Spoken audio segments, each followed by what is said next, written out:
సినీ నటుడు TDP MLA Nandamuri బాలకృష్ణకు Padma Bhushan award రావడం పట్ల ప్రశంసలు వెల్లువెత్తుతున్నాయి. హైదరాబాద్ లో బాలకృష్ణ ఇంటికి వెళ్లిన కేంద్ర మంత్రి కిషన్ రెడ్డి ఆయనకు శుభాకాంక్షలు చెప్పారు. వివిధ రంగాల్లో ప్రజలకు సేవలు అందిస్తున్న బాలకృష్ణకు పద్మభూషణ్ అవార్డు ప్రకటించిన కేంద్రానికి ధన్యవాదాలు చెప్పారు కిషన్ రెడ్డి. బాలకృష్ణకు పద్మభూషణ్ పురస్కారం ప్రకటించడంపై కేంద్ర మంత్రి హర్షం వ్యక్తం చేశారు.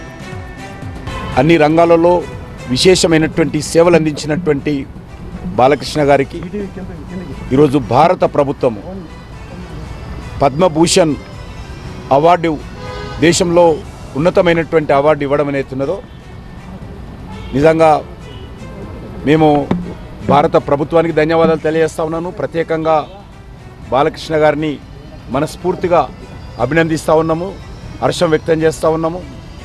మరి ఇది చాలా సంతోషకరమైనటువంటి అంశము.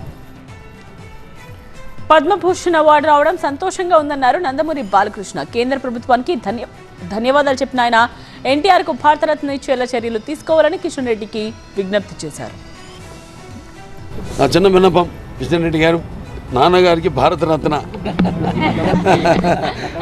అది రావా, అది అంటే ఏదైనా ఇంకా దాని గురించి అందరి కోరిక, కేవలం ఆయన అబ్బాయిలే కాదు మొత్తం ఆంధ్ర తెలంగాణ రాష్ట్ర ప్రజలు ఎక్కడ తిరుగురున్నా అక్కడ వారందరి కోరిక అది కూడా త్వరలో నెరవేరాలని భగవంతుడిని కోరుకుంటున్నాను నేను.